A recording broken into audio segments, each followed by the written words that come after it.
Eh bien, bonjour tout le monde.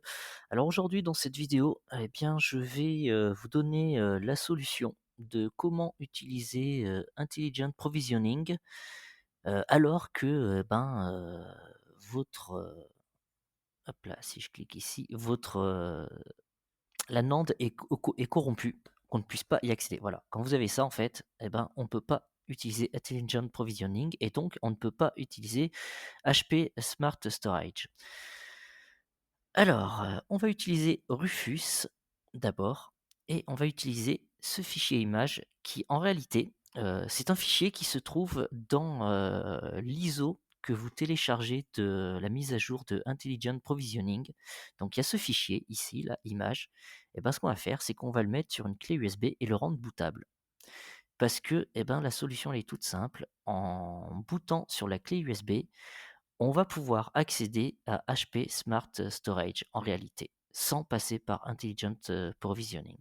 Allez, on commence tout de suite. Donc, on lance Rufus. On va mettre la clé USB. Tac, voilà. Donc, c'était la clé USB que je m'étais servi pour installer le gestionnaire de machine virtuelle. Donc, on fait sélection. On prend donc ce fichier image là, Guidus, qui est considéré en WinRAR. Moi, vous voyez, on fait ouvrir. Donc là, on n'a aucune option possible, mais de toute façon, on peut rien faire. Juste, c'est prêt, et ben on fait démarrer. Tac, oui, bien sûr. Tac, et c'est parti. Donc, le fichier image, une fois décompressé, il y en a pour, il me semble, enfin, quand il sera décompressé sur la clé USB, il y en a pour 1,3 giga, je crois, ou un truc comme ça. Donc, on va attendre que ce soit terminé. Et une fois que c'est terminé et que je vais le brancher donc sur le serveur, eh ben, je vais vous montrer la phase de démarrage et donc comment accéder donc à HP Smart Storage pour pouvoir gérer vos disques durs qui seront donc rattachés à votre serveur. Allez, je vous reprends tout à l'heure. Donc voilà, l'installation sur la clé USB étant terminée, on va cliquer sur fermer. On va éjecter la clé USB de l'ordinateur. Tac. Je vais donc la brancher sur le serveur et ensuite on se retrouve sur l'interface ILO du serveur. Je vous ai donc épargné toute la séquence du démarrage du BIOS pour arriver directement donc sur F11. Puis maintenant on va faire 3 donc la clé USB.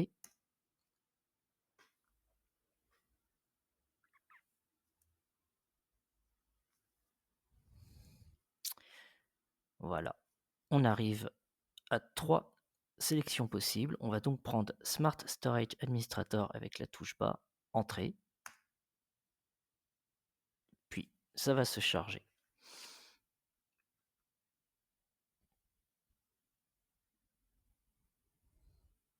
Donc il y a aussi une autre méthode qui consiste à le faire tout en ligne de commande avec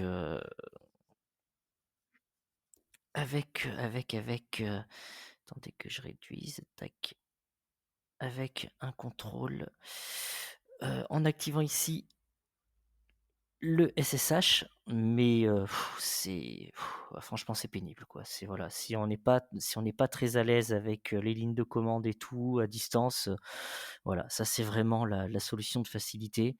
C'est le plus simple. C'est le plus simple. Donc voilà, waouh, une superbe image, des montagnes et des nuages.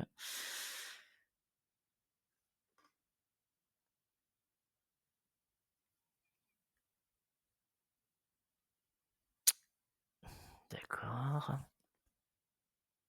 Et on devrait pas tarder à arriver. Voilà, nous voilà arrivés donc sur la page d'accueil de Smart Storage Administrator.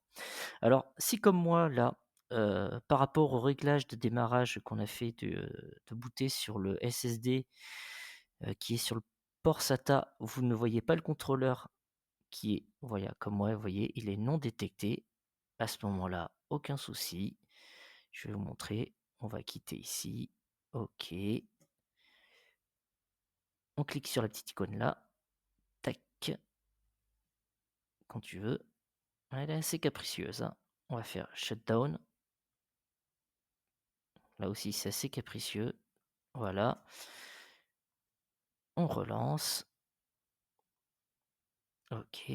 J'aurais pu faire reboot, mais en fait, j'ai remarqué que souvent, en cliquant sur reboot, et ben, ça a une tendance à planter et ben, ça plante aussi la clé USB, donc du coup, faut refaire la clé USB, donc c'est assez pénible.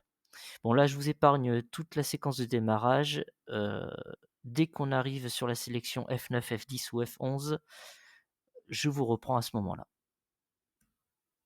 Donc, nous voilà sur la séquence de démarrage. Je fais F9. On accède donc au BIOS. On va donc faire une modification. Au lieu de dire au serveur qu'on veut booter sur donc le port SATA, eh ben, on va demander à booter sur le contrôleur. Donc, système option, SATA contrôleur option, SATA configuration, OK. Enable dynamique HP Smart Array, OK. On fait quitter, quitter. On va descendre à boot controller order, entrée. On va faire entrée encore ici. On va choisir la ligne 2, entrée. On va faire échappe, échappe, F10. Et c'est reparti. Alors là, le redémarrage va être beaucoup plus long et je vous reprends encore une fois bah, à la sélection F9, F10 ou F11. Donc voilà, donc la sélection, allez, on fait F11 pour accéder au menu boot.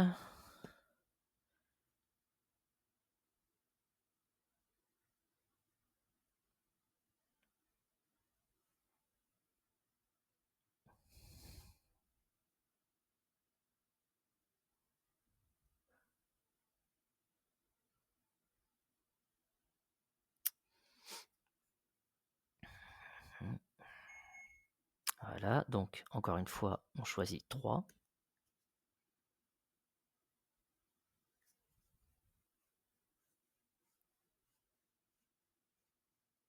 À la prochaine sélection, Smart Storage Administrator, entrée.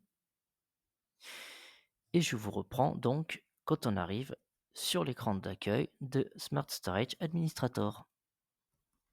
Allez voilà, donc nous sommes sur le menu d'accueil donc de Storage Administrator. Vous voyez que maintenant on a accès au contrôleur de disque, donc on va cliquer directement dessus, configurer. On voit qu'il y a 2 disques ici non assignés, on va cliquer dessus. Tac. On va choisir donc notre disque, moi en l'occurrence un disque dur de 2 Tera. Je clique ici, je fais Create Array, je laisse tout ce qu'il y a, Create Logical Drive, Finish. Voilà. Surtout, on ne touche pas à ce disque, ça vous voyez c'est le SSD, donc on va surtout pas créer quelque chose avec, sinon on va le mettre dans le, dans le stockage et c'est pas du tout ce qu'on veut puisque celui-là il nous sert à autre chose. Bon, donc une fois que c'est fait, on clique ici sur la petite croix, sortie, OK. On clique là, on va faire shutdown pour l'arrêter plutôt que reboot. Bon, toujours aussi capricieux. Donc, dès qu'il aura redémarré, encore une fois, on va revenir dans le BIOS. Bon, eh ben, il n'est pas décidé. Allez, c'est pas grave. Chut, on va faire comme... Ah si, voilà. C'est juste qu'il met un petit peu de temps. Allez, on le redémarre. Et on se retrouve donc dans le BIOS avec la sélection F9. Allez donc ici, on fait donc F9 pour accéder au BIOS.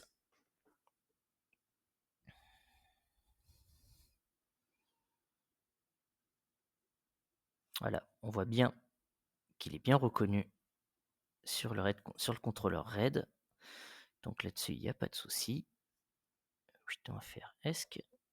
On refait ESC pour aller plus vite. Voilà.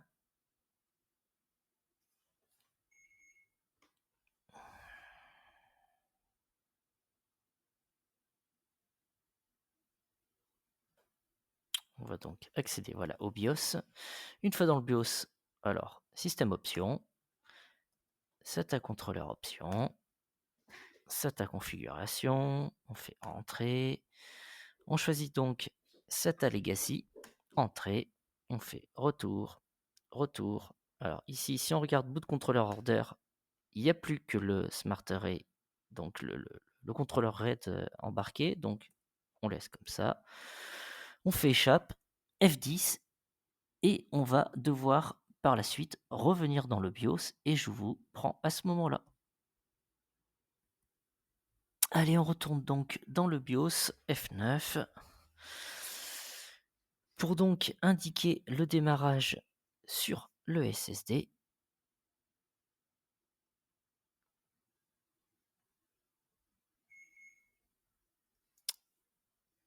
on va donc descendre directement à boot order, boot controller order, pardon. On fait entrée, on sélectionne contrôleur 2, entrée. Ici on fait échappe, échappe, F10. Et on est reparti pour un redémarrage. Et on se retrouve donc sur la page du contrôleur VMware. De retour donc sur le gestionnaire VMware, on va donc d'abord s'assurer qu'aucune machine virtuelle ne sont en route. Bon, là, c'est pas le cas. Voilà, je les ai arrêtés. Donc, pour trouver notre disque dur, on va aller dans Stockage. Là, pour le moment, vous voyez qu'il n'y a qu'une seule banque de données, c'est notre SSD. Mais quand on va aller dans Périphérique, on voit qu'il y a bien deux disques, à savoir notre SSD ici et notre nouveau disque dur. Alors, on va cliquer sur le lien de disque dur. On va cliquer sur Action, effacer la table de partition au cas où. Il y en ait une, on peut, ça arrive des fois, ça peut faire quelques bugs. Donc voilà, on s'assure. Ensuite, on fait nouvelle banque de données. On va appeler notre disque dur HDD1 par exemple, puisque c'est le disque dur qui est dans la baie numéro 1. On fait suivant. Utiliser donc tout l'espace disque, c'est bon. VMFS 6, c'est bon. On fait suivant. Et terminé. Ici, on fait oui. Donc, vous voyez la barre de progression ici. C'est en train de créer. Alors, selon l'espace de votre disque dur, s'il est plus ou moins gros, ça mettra plus ou moins de temps, bien évidemment. Mais faut compter une trentaine de secondes, quoi, je pense, au maximum. Voilà, vous voyez, là, allez, on va dire 10 secondes pour 2 Tera et c'était bon. Donc, quand on va regarder dans la banque de données, voilà, on voit que notre disque HD1 est donc présent. On pourra donc d'ores et déjà le rajouter à la machine virtuelle. Mais ça, je vous le montre dans une prochaine vidéo, donc comment rajouter notre nouveau disque dur à notre machine virtuelle, donc Xpenology.